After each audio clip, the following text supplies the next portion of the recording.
Hey guys, what's going on? Welcome to my channel. My name is Savolia, and if this is your first time here, I empower women to build a wealth system. To build a wealth system using faith, fitness, food, and finance. Because I believe that we as women are meant to be more than just daughters and mothers and wives. We're meant to have peace, purpose, prosperity, whether that's within our family home, within our job, or outside. But we are so much more than our jobs, and we are so much more than our families. And if that resonates with you, I'm so glad you're here. You're absolutely in the right place. I'm excited to grow together and build our wealth system. And I'm really excited about some things I have planned coming up.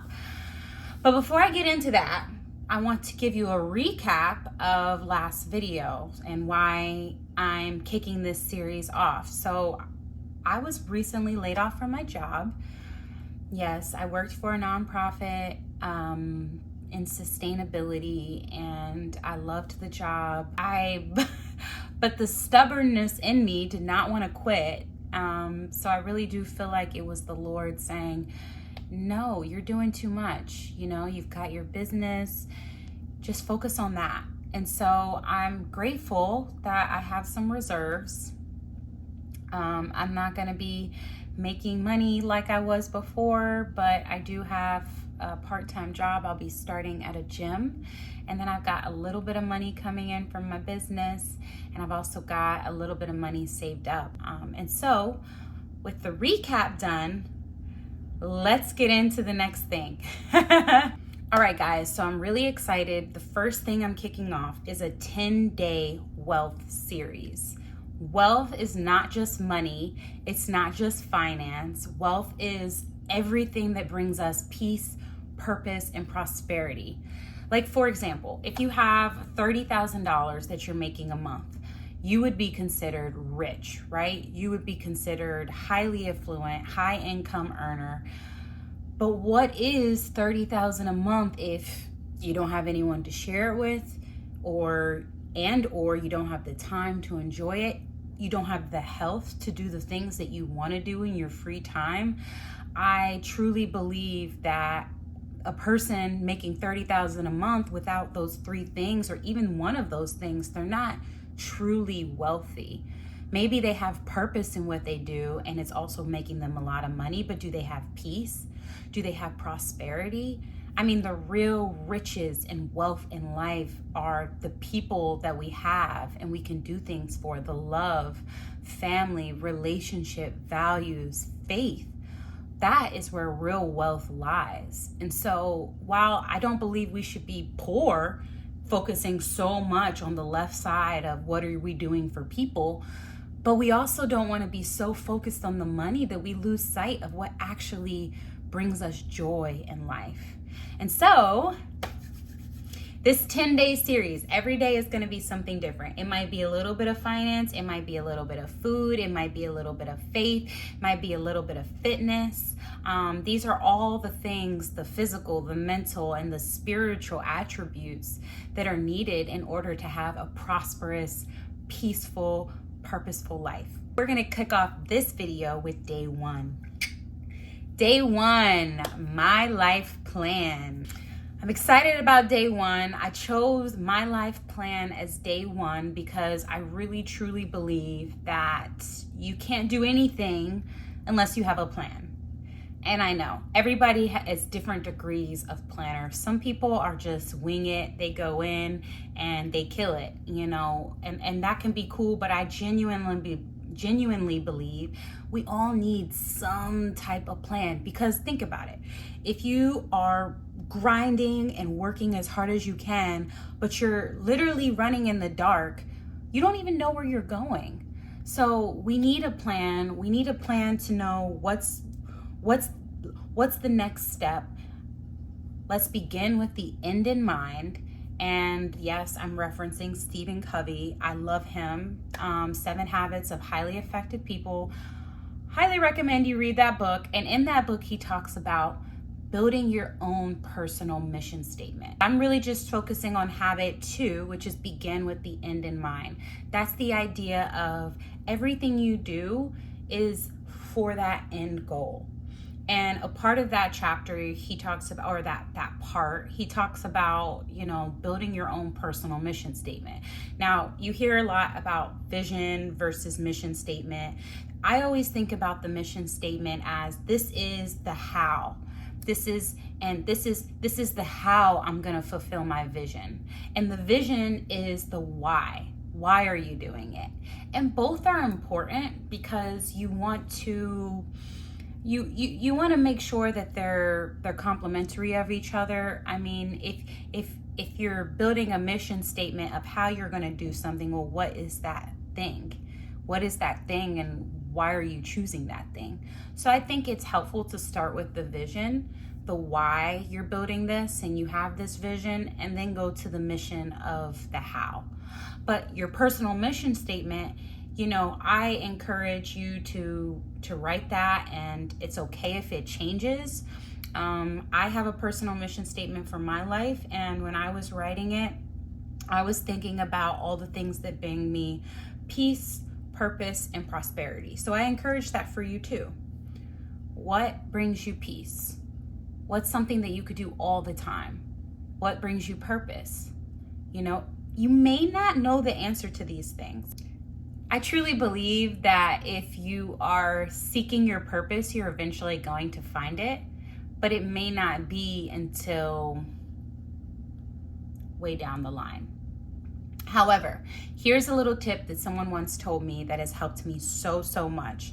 They said, if you are really trying to find your purpose, look back at your childhood and think about the thing that brought you the most joy.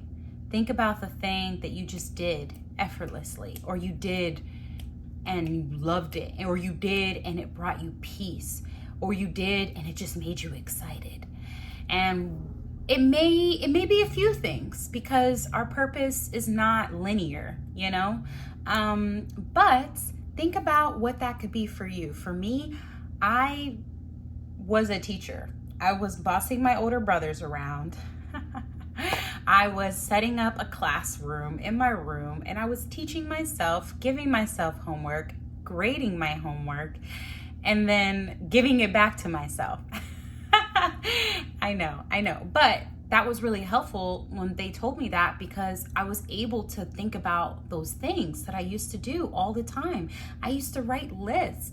And so a part of my purpose is to coach and educate and help others in the things that I find a lot of fulfillment in, which is faith, fitness, food, finance. But I've chosen those things strategically, not because it's just what I like, but because it's foundational. It's what everyone needs in order to do the things that they want to do in life. We got to take care of ourselves. We got to take care of our finances, our pockets. We got to take care of our spirit. We can only go so far in life by neglecting our physical, our mental, our spiritual. So, what are the things in your childhood that you think back that brought you so much joy?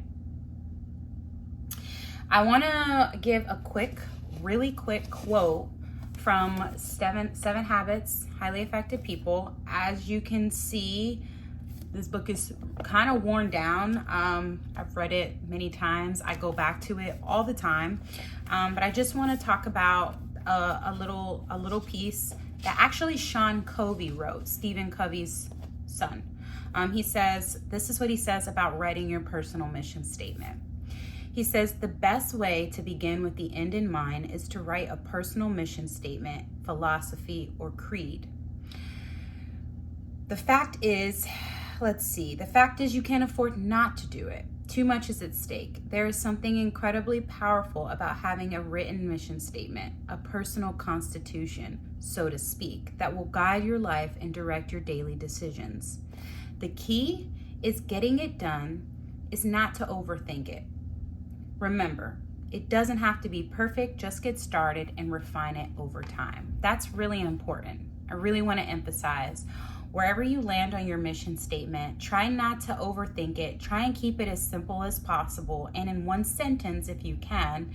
And then over time, as you change, as you evolve, because that's what's going to happen naturally, you can tweak it. You can change it. You know, this isn't like etched in a stone. You know what I mean? Okay, so let's just imagine. Now you have your mission statement written. You have your personal mission statement. It's a live document, meaning it could change, but you have an idea, a clear idea of where you'd like to see yourself go and how. All right? Using your gifts, your values, your passions to get to that peace, that purpose, and that prosperity, right? So you take your mission statement, and I want you to put this, I encourage you to put this up on your wall. Look at it every single day. And as you build your life plan, you want this to be the end in mind. So everything you build should be back steps from this end view. So for example, say you want to construct a home, right? Like you love homes, you love interior design, and one day you want to construct a home, whether you live in it or you sell it, right? You're so passionate about this. Well, now, you know, and then maybe because that's pretty, once you do that, then what else is there? You know, maybe you want to keep doing that over and over again, or maybe you want to show others how to do it. But the point is, this is what you have. This is your how you're going to get to peace, purpose, and prosperity for yourself, right? You're going to build this home. Okay? Well, then what is it going to take to build that home? What is the cost? Who are you going to have to bring on board? What kind of foundational knowledge do you need to understand?